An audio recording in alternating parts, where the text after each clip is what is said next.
நண்பர்களுக்கு வணக்கம். அனைவரும் நலமாக இருப்பீர்கள். நான் திருநெல்வேலி ஜோதிடர் எஸ் மணியன் பேசுகின்றேன். முதலில் எனது ஜோதிட ஆசானும் எனது தந்தையுமாகிய கோயில்பட்டி திரு கே சங்கரன் பிள்ளை அவர்களையும், எனது மானசீக குரு ஜோதிட மாமேதை ஜோதிட கலையரசு ஐயா ஆதித்ய குருஜி அவர்களையும் வணங்கிக் கொள்கின்றேன். ஆதித்ய குருஜி அவர்கள் என்னை விட 4 வயது குறைந்தவர் என்றாலும் ஜோதிடத்தில் மிகுந்த புலமை மிக்கவர். ஜோதிடத்தை புதிய பரிமாணங்களில் சொல்பவர் என்பதால் அவரை ஐயா என்று மரியாதையாக குறிப்பிடுவதே பொருத்தமானதாக இருக்கும் என்று கருதுகின்றேன். எனது யூடியூப் சேனலை 1000க்கும் மேற்பட்டவர்கள் சப்ஸ்கிரைப் செய்து என்னை ஊக்கப்படுத்தியதற்கு மிக்க நன்றியையும் வாழ்த்துக்களையும் தெரிவித்துக் கொள்கின்றேன். இப்போது காதல் திருமணம் பற்றி பார்ப்போம். காதல் என்பதை பல ஆயிரக்கணக்கான ஆண்டுகளுக்கு முன்பிருந்தே தொடங்கியிருக்கின்றது என்பதை அம்பிகாபதி, அமராவதி, லைலா மஜ்னு இவர்களை உதாரணம் காட்டி பல கதைகளும் சினிமாக்களும் வந்திருக்கின்றன. இன்னும் மனிதன் இருக்கும் காலம் வரை அது நீடிக்கும் என்பது சந்தேகமில்லை. அடுத்ததாக காதல் திருமணம் யாருக்கு கைகூடும் என்பதை உதாரண ஜாதகத்துடன் பார்க்கப் போகின்றோம். முதலில் அதற்கான விதிகளை கூறிவிட்டு உதாரண ஜாதகத்தில் அது இவ்வாறு பொருந்தி வருகின்றது என்பதை பார்ப்போம்.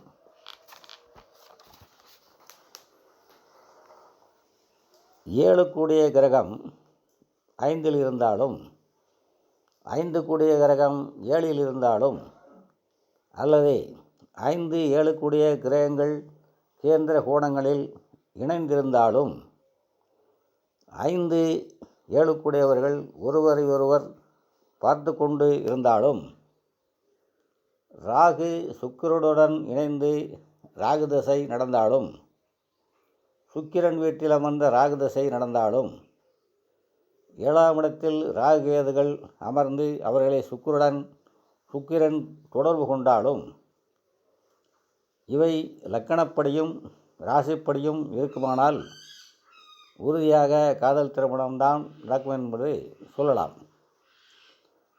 உங்களுக்கு வரக்கூடிய ஜாதகங்களை ஆய்வு செய்து பார்த்து அறிந்து கொண்டு விதிகளை மனதில் வைத்து கொள்ளுங்கள். இந்த விதிகள் இருந்தால்தான் காதல் திருமணம் நடக்கும் என்பதில்லை. நமக்கு தெரியாத விதிகளும் இருக்கலாம் என்பதையும் சொல்லிக்கொள்ள கடமைப்பட்டிருக்கின்றேன். தனக்கு 18 வயது நடந்து கொண்டிருக்கும் போதே பெற்றோர்கள் எதிர்ப்பையும் மீறி காதல் திருமணம் செய்த இந்த பெண் பிறந்த தேதி 25/6/1999 காலை 9:40 மணிக்கு கோவில்பட்டியில் பிறந்திருக்கின்றார். ஜாதகிக்கு கடக லக்கணம். லக்கணத்தில் புதன், சுக்கிரன், ராகு. 4இல் வளர்பிறை சந்திரன், செவ்வாய். 7இல் கேது. 10இல் வியாழன், சனி. 12இல் சூரியன். மேலே சொன்ன விதியின்படி ஆய்வு செய்தோமே ஆனால் லக்கணத்திற்கு 7 கூடிய சனியும் 5 கூடிய செவ்வாயும் ஒருவருக்கொருவர் சம சப்தவுமாக பார்த்து கொண்டிருக்கிறார்கள். ராசிப்படி, அதாவது சந்திரன் என்ற துலாத்தின்படி 5 கூடிய சனி, 7 கூடிய செவ்வாய் சம சப்தவ பார்வையில் இருக்கிறார்கள். லக்கணப்படியும் ராசிப்படியும் ஒரே கிரகங்கள் தான் 5, 7 கூடிய கிரகங்களாக வருகின்றன. அடுத்ததாக களத்திர காரகன் சுக்கிரனுடன் ராகு 2 டிகிரிக்குள் இணைந்து 7ஆம் வீட்டை பார்வை செய்கிறது. இவை அனைத்தும் ராசிப்படியும் லக்கணப்படியும் கேந்திர வீடுகளாகின்றன. அதாவது ஒருவருக்கொருவர் மறைவு ஸ்தானங்களில் இல்லை என்பதை கவனிக்க வேண்டும். லக்கணப்படியும் ராசிப்படியும் இரு வேறுபட்ட நிலை இருந்தால் பருவ வயதில் காதல் வந்தாலும் திருமணம் செய்ய முழுமையான ஆர்வம், முழு முயற்சி இல்லாமல் காதல் திருமணம் நடைபெறாமல் போகக்கூடும். சில பேருக்கு காதலர்களாக இருந்தாலும் திருமணம் முடியாமல் போவதே இந்த அமைப்புகளால்தான்.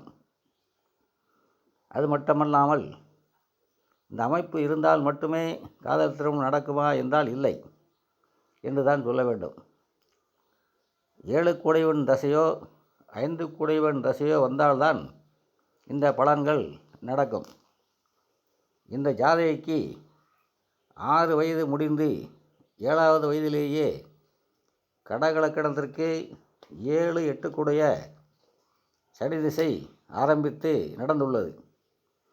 சனி 10ல் நீசமானாலும் வியாழருடன் சேர்ந்து சூத்துவமாக உள்ளார். அதுபோக லக்கண அதிபதியாகிய வளர்பிறை சந்திரன் 5, 10 கூடிய ராஜ யோகாதிபதி செவ்வாய் பார்வையை பெற்று பலமாக உள்ளார். லக்னாதிபதி சந்திரன் வளர்பிறை சந்திரனாகி 4ஆம் இடத்தில் திக்பலம் பெற்று தனக்கு நண்பரான செவ்வாயுடன் இணைந்ததால் ஜாதகி மிகுந்த துணிச்சல், தன்னிச்சையாக எதையும் முடித்து காட்டும் மனதைரியம் உடையவராக இருக்கின்றார். இங்கே ஒன்றை குறிப்பிட்டே ஆக வேண்டும். எல்லா அமைப்பும் இருந்து லக்னாதிபதி பலவீனமாக இருந்தால் தனது ஆசைகளை மனதிற்குள்ளேயே வைத்துக்கொண்டு துணிச்சலாக செயல்பட மாட்டார்கள். அதாவது தனியாக காதலுடன் சென்று திருமணம் செய்ய மாட்டார்கள். இந்த பெண்ணிற்கு சனி தசை சந்திரபுத்தி நடக்கும்பொழுது பெண் வேலை பார்க்கும் இடத்தில் அந்த ஆணும் வேலை பார்த்து கொண்டு இருந்திருக்கின்றார். முதலில் நட்பாக பழக ஆரம்பித்து பின் காதலாக மாறி திடீரென அந்த ஆணுடன் பெற்றோருடன் சொல்லிக்கொள்ளாமல் போய்விட்டார். திடீர் சம்பவங்களை உருவாக்குபவர் கேது. கேது சந்திரனின் நட்சத்திர சாரமாகிய திருவோணத்தில் இருக்கிறார். சந்திரனுடன் செவ்வாய் சேர்ந்திருந்தால் என்ன நடந்திருக்கும் என்பதை நீங்களே யூகித்திருப்பீர்கள். இருப்பினும் நானே சொல்லிவிடுகிறேன். பெற்றோர்கள் பெண்ணை காணவில்லை என காவல் நிலையத்தில் புகார் செய்ய அவர்கள் விசாரணை செய்து கண்டுபிடித்து காவல் நிலையத்தில் வைத்து புத்திமதி கூறி பெற்றோர்களுடன் அனுப்பி வைத்தார்கள். 2 மாதங்களுக்கு பிறகு மீண்டும் காதலனுடன் சென்று திருமணம் செய்து கொண்டார். அப்போதைக்கு ஜாதகிக்கு வயது 18. ஜோதிடத்தில் சந்தேகங்களுக்கு பஞ்சமில்லை.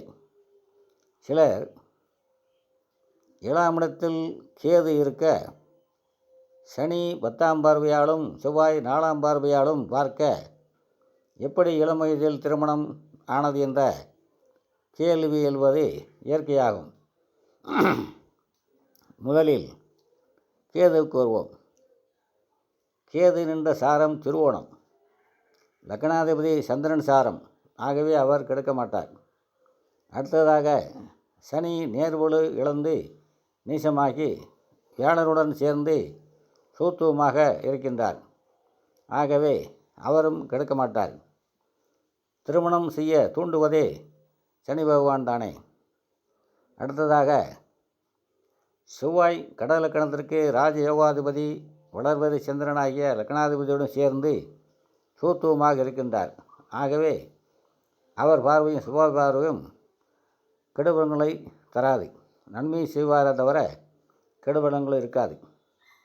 இந்த மாதிரியான கிரக அமைப்பில் அதற்கான தசாபத்தியம் நடந்ததால் 18 வயதில் திருமணம் ஆயிற்று.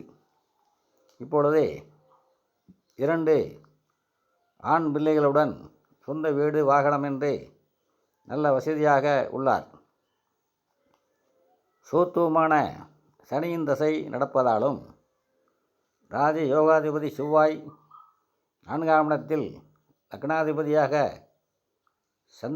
லக்னாதிபதியான சந்திரனுடன் அமர்ந்து 4ற்குரிய சுக்கிரன் லக்கணத்தில் அமர்ந்து சுக்கிரனும் சந்திரனும் பரிவர்த்தனை பெற்று இருப்பதால் சொந்த வீடு வாகனம் என வசதியான வாழ்க்கை அமைவதற்கு காரணமாக அமைகின்றது. திருமணமாகி 2 வருடங்கள் வரை பெற்றோர்களை தொடர்பு கொள்ளாமல் இருந்திருக்கின்றார் இந்த ஜாதகி. அதன் பிறகு தன்னுடைய ஆதார் கார்டையும் தனக்கு சேர வேண்டிய நகையும் கேட்டு வாங்கி சென்றுள்ளார். அதன் பிறகு பெற்றோர் வீட்டுக்கு வருவதில்லை. தாயாரிடம் மட்டும் எப்போதாவது ஃபோனில் பேசுவது உண்டு. அதற்கு ஜோதிட ரீதியான காரணம் என்னவென்றால், எப்போதுமே சனிக்கு சூரியனையும் சந்திரனையும் பிடிக்காது. சூரியன் தந்தைகாரகன், சந்திரன் தாய்காரகன் ஆகியால் சனி தசை முடியும் வரை தாதியிடம் தொடர்பில்லாமல் இருந்து வருகிறார். இப்பொழுது சனி திசை முடிந்து புதன் திசை ஆரம்பித்துள்ளதால் இனிமேல் பெற்றோர் வீட்டிற்கு வந்து போய் இருப்பார் என சொல்லியிருக்கின்றேன். இத்துடன் இப்பதிவை நிறைவு செய்கின்றேன். எனது பதிவு பிடித்திருப்பவர்கள் லைக் செய்யவும், ஷேர் செய்யவும், சப்ஸ்கிரைப் செய்யவும் என்று அன்போடு கேட்டுக்கொள்கின்றேன். அனைவரும் நலமாக இருப்பீர்கள். வாழ்க வளமுடன்.